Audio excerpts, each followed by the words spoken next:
Turamaze kumva bavuga ko kugira ugere ku vyo wifuza, yaba ubutunzi, icubahiro, gukundwa, canke ikindi kintu cose wifuza, bisaba ikiguzi. Ariko hariho ibintu udakwiye gutakaza kugira ngo ubigereko. Muri iyi video ngiye kubabwira ibintu bitandatu udakwiye gutakaza, kuko kubitakaza vyokuzanira kwicuza, peu importe urugezo woba uriko rwose. Ni Femi TV nk'uko bisanzwe, John Fred Le Phoenix, nizera ko wamaze kuba umwe muri twebwe, tukaba dusanganywe, ukaba utarakora sabone canke uri mushasha kuri iyi chaîne, fata amasegonda 5 bikore. Tudatevye, ikintu ca mbere udakwiye gutakaza, kubw'ikintu icyo cose, caba icubahiro, ubutunzi, gukundwa n'ibindi, ni umuryango wawe. Ndazi neza ko hari abantu bifuza kuba baragize umuryango, ariko bitakunze. Ndazi kandi ko hari abandi bawufise ntibawuha agaciro. Ndabazi.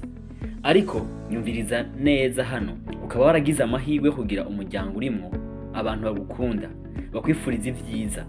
Wirinde gukora ikintu icyo aricyo cose cotuma batakaza.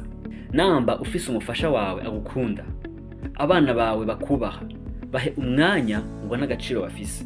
N'ubutunzi bukomeye kugira umuryango, abavukanyi, abavyeyi, inshuti zigukunda gusumba kugira ubutunzi utagira n'umugenzi. Kuba umutunzi agowe w'inyakamwe atagira umuryango birabishe gusumba uwufise duke akaba afise abo badusangira.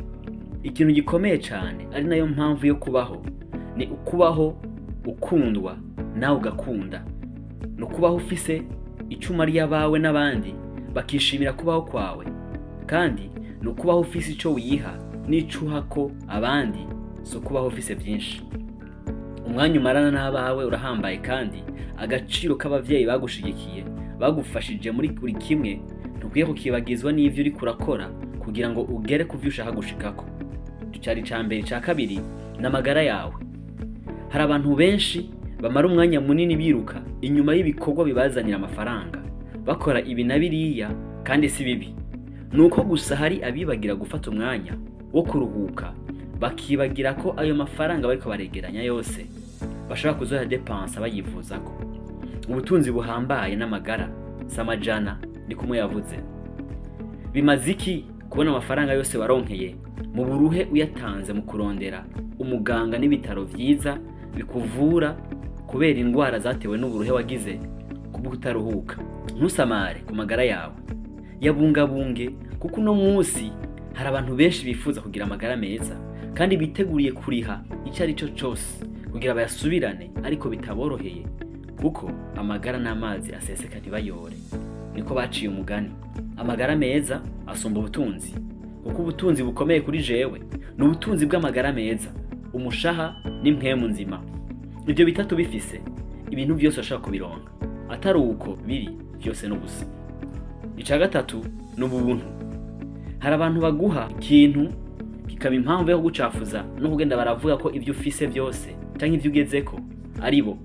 Raba neza ivyo wemera, raba neza ivyo wakira, n'uwabiguhaye impamvu abiguhaye. Umuntu afise ubuntu ntahemuka canke atora ivyo ari byo byose kugira ngo yirinde inkurikizi zishobora kuvamwo kumucafuza no kumusuzuguza. Udafise ubuntu, abantu ntibakubaha. Ica kane, amahoro yo mu mutima.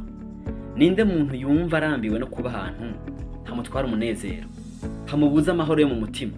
Kaba akazi akora, yaba relation urimwo, yaba umugwi w'abagenzi mugendana, namba urimwo, ndashaka utega ugutwi neza ivyo ngiye kuvuga. Hari igihe uhitamwo inzira kanaka ukumva nta mahoro ufise, ni vyiza kuyivamo kare. Sinshobora kuba mu bintu ntaryoherewe ngo nuko ndi kumwe n'abandi bantu, naho noba ndi jenyene nkaba numva ntekanye mu mutima. Nico gisumba ibindi, nico cyo kugwanira. Hari abantu bari toxique nuisible kuri ayo mahoro yo mu mutima. Abo bantu kubirinda, kwabashira ku ruhande, ugahitamo kubigirayo. Ubwanje naragizemwe amahitamwo, igihe nahitamwe inzira ndimwo yo kwizera uno munsi, kandi abagenzi nari mfise ico gihe nabashize ku ruhande, atari ukubanka, kandi gushika uno munsi nta ruhombo nagize. Ndetse n'igihe naheze ishure nagize guhitamwo, kuko nari mfise kurindira akazi nk'abandi benshi canke gukurikirana cette passion qui me brûle kugira ngo mbe ndi hano uno munsi. Nahisemo inzira itoroshe, ifise amarisque menshi, itinywa na benshi, ariko uno munsi ahantu numva nezererewe ibyo ndimo. Nawe hitamo kuba ahantu ubwawe winezererewe, va mu kuba aho hantu menga urugaranywe, ibisigaye bizokurikira. Ica gatanu, indangagaciro runtu zawe. Mu gifaransa tes valeurs. Iri jambo riragoye cyane gusigura mu kirundi. Nukwiye gutakaza tes valeurs mu gukora ibintu bitaguhesha icubahiro kugira ngo wemegwe, kugira umenye uriwe. Raba ivyo wokwemera gukora kugira ngo uronke icyo ushaka. Raba icyo wokwemera gukorera abandi kugira ngo uronke umukate. Ntutakaze tes valeurs et principes kugira ngo uhimbare abantu cyangwa uronke umukate, kuko inyuma yo kubitakaza ntuzohimbagwa n'inyungu mbi wabikuyemo.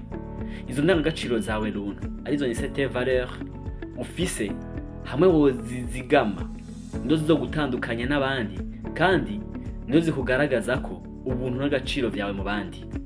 Ica gatandatu, kumenya agaciro kawe, estime de toi. Nta muntu n'umwe yigirira icizere ngo arangirize kuba déçu. Urazi ivyo ushoboye gukora neza, bikore. Urazi ko ushoboye kuvuga neza, vuga kuko birafise, vuga kuko birafise ico bizana. Agaciro ufise ako wibona ko niko abandi baguha. Abaza bagushira hasi ntubemerere ko bakwitwa uko bashaka, ukaba uri ahantu bataguha ikibanza kikubereye, haba mu kazi batabona akamaro ka presence yawe muriko, haba muri relation usuzuguwe no muri kumwe, canke ahandi hose batagukonsidera ata juste valeur. Nukwiye kwibagizwa n'ivyo agaciro ufise n'icizere wifitiye. Urafise imbaraga, komera kandi ukomeze gukora ibiguhesha agaciro, wanke ibigusubiza hasi vyose. Ngivyo ibintu bitandatu udakwiye kwirengagiza canke gusamara ngo utakaze kubw'ibintu canke kubw'ikintu icyo ari cyo cyose canke umuntu uwo ari we wese. Kubitakaza ni ukwicuza iminsi yose. Niteze kongera guhura namwe vuba mu yindi podcast nziza. God bless you.